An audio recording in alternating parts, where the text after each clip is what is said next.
Coming up on Mountain News this morning, we know the name of a person killed in a Virginia crash. And people in Johnson County are mourning the loss of an official known by many.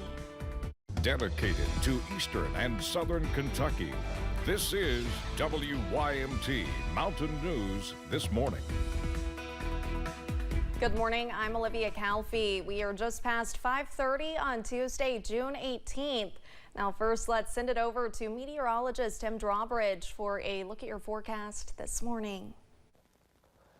Good morning, Olivia. Good morning, everyone. Some fog, some haze developing, and that visibility continues to get lower here in the heart of Perry County. And last check, we're sitting in the upper 60s temperature-wise, visibility-wise. Yeah, it's about 4 miles if you leave Hazard down toward Jonesville. Somerset now checking in with a visibility about 8 miles. All right, let's go ahead and look at our temps this morning. Yeah, the air is feeling heavy for this time of the year, but you know what? I think you kind of got used to that really nice, cool, pleasant stuff that we had the first half of the month. As warm as 75 again, Lexington and at Monticello. It's also 74 as you make your way into Pikeville. All right, here we go. Satellite weather composite showing some thicker cloud cover issues as you make your way west of 75. Yes, indeed. Don't worry. We'll get into the sunshine here as we head through the day, but that will help to energize the atmosphere. The risk of a pop-up shower or thunder shower like we saw yesterday with the pattern heading through the afternoon. Heavy downpours, the basic concern, and a forecast high in Hazard up to 91. More about your First Alert 7-day forecast as we proceed through this half hour. Olivia? All right, Tim, thank you. And of course, it's time to get out those extra fans and light layers. As Tim mentioned, it's going to stay hot for a while. With highs in the 90s, officials say it is important for you to stay safe and hydrated.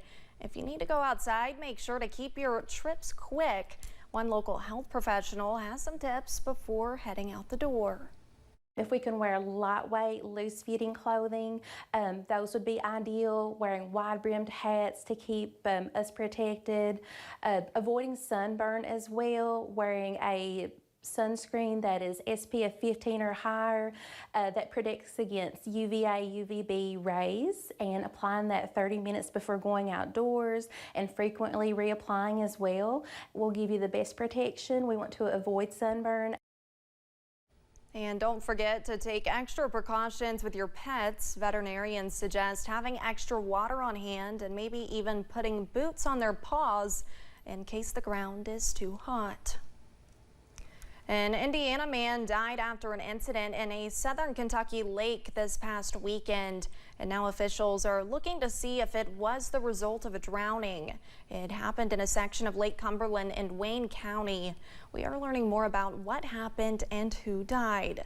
WYMT's Phil Pendleton has more from an area close to where it happened. First responders were called out here to the Attahunt boat ramp in Harmon's Creek late Friday night, early Saturday morning. The word was there had been a possible drowning.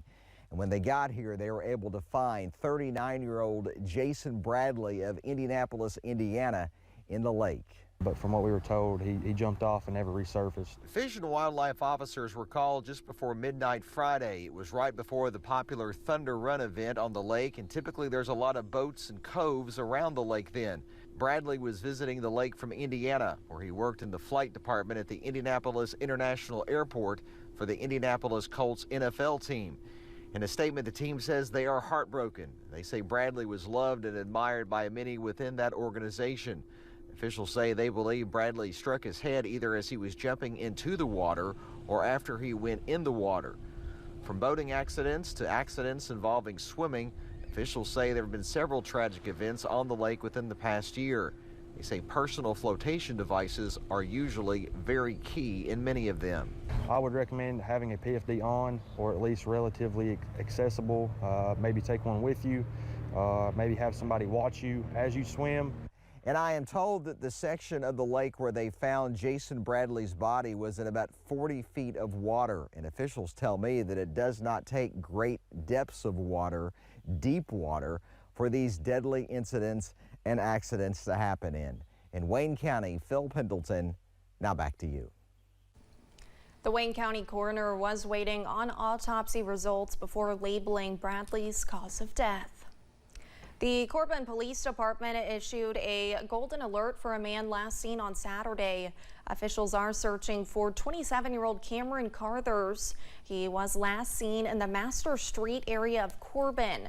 Carthers reportedly needs medication. If you have any information on him, you are asked to call the Corbin Police Department at 606-528-1122. We have an update on a deadly Bell County crash we told you about last night. We now know the name of the victim. The Bell County coroner identified the man as 53-year-old Denton or Danny Lee Oaks of Somerset. The crash involved a Red Bull truck and a coal truck on US 119. Officials say the Red Bull truck hit the coal truck in the rear. Kentucky State Police is investigating after one person died in a McCreary County crash. The incident happened on US 27 and Southern Highway around 5:30 on Monday. 18-year-old Cameron D. Burke of Stearns was pronounced dead on the scene after being particularly ejected from the car.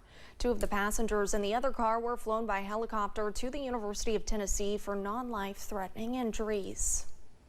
And we now know the name of the person who was killed in a crash in Wise County, Virginia last week. Officials with Virginia State Police say 45-year-old Amy Lockwood of Wise died from injuries sustained in the crash. The crash involved an Audi Q3 and a Chevy Trax. Two other people in the Chevy Trax were taken to the Johnson City Medical Center. Two of the three people in the Audi were also taken to the Johnson City Medical Center. And we have more about this at WYMT.com. One Breathitt County teenager is continuing to recover after a car crash that happened in May. 3 Breathitt County football players were injured in that crash, including Ethan Bowling. Bowling was at UK Hospital for much of his recovery and recently moved to a recovery facility closer to home. His mom, Elizabeth Little, says her son has always been up for a fight and she knows he will get through this one. You realize that, it's going to be a deep impact. Ethan's always been a fighter. If you ask any person who's ever known Ethan, he's been a fighter. I've got full faith that he'll pull through this. Little says the support from the community has made a big impact as Ethan continues to recover. First responders in Johnson County are mourning the death of one of their own. Bruce Ritz died Friday after serving the community as constable for several years. Painesville Police Chief Danny Smith says Ritz was always working alongside the police and sheriff's department, giving back to the community he loved. He's truly going to be missed around here, not just here in the city, but also in the county. A lot of people don't understand that, Bruce done a lot for people. Ritz's car is on display outside of the police department for folks to pay their respects. You might think an ambulance turning on its lights and sirens will get a patient to the hospital faster and safer, but data shows that's not the case. Samantha Valentino takes a closer look at the dangers of lights and sirens on the roads and why many agencies are reducing how often they use them. When we hear sirens and see lights, we often think help is on the way, but rarely do we realize it could be more harmful than helpful.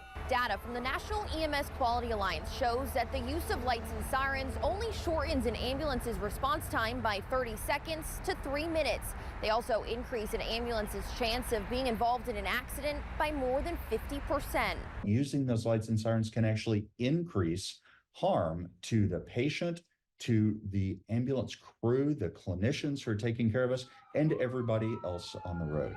Dr. Jeffrey Jarvis is an expert on lights and sirens and a board member of the National EMS Quality Alliance. We need to use those lights and sirens like we would any other clinical intervention and use them only when needed. And Dr. Jarvis says most of the time they're not needed. If you look at how often we do life-saving interventions. In other words, there is a critical patient there. When we go to the scene, it's less than 7% of the time. So 93% of the time we're using lights and sirens, it doesn't make a clinical difference for the patient. That's why NEMSCO recommends reducing lights and sirens use to only when necessary. Through an open records request, WKYT found that many agencies in our region, including Jessamine County EMS, have followed this recommendation. Within the past 5 years, we have decreased our rate of lights and sirens utilization from 50% to less than 10%. Director of Madison County EMS Tanya Donzelman says they too have reduced their use of lights and sirens. Both agencies say the decision of whether to turn them on depends on the type of call and the patient's condition. When it comes to our higher acuity calls such as chest pain, stroke, a car accident, cardiac arrest, we are still responding lights and sirens, and we never intend to reduce that. So if you are having a true emergency in that sense, don't worry, we will be coming to you as quick as we can. Donzelman says research shows using lights and sirens in most cases won't help patients get to the hospital any faster. Instead, agencies can improve their response times in other ways. When the call gets dispatched, they receive the call. It's more important for them to be ready, get to the truck. That's where you save the time, not necessarily with lights and sirens through traffic. Now we know the data shows a connection between lights and sirens use in ambulance-involved crashes. But why? Tonight, we'll take a closer look at the why and how you can help on the roads. That was Samantha Valentino reporting. The National Highway Traffic Safety Administration says 173 people died in ambulance crashes in a 6-year period. In 28% of those crashes, lights and sirens were active. Just ahead, the wait is over for Coldplay fans as they announce an environmentally conscious project. And across the region this morning, some of us waking up to some fog. Otherwise, it's just feeling warm and muggy. Any relief in sight? I think you kind of know the answer. The details with your 7-day forecast as your WYMT Mountain Morning News continues.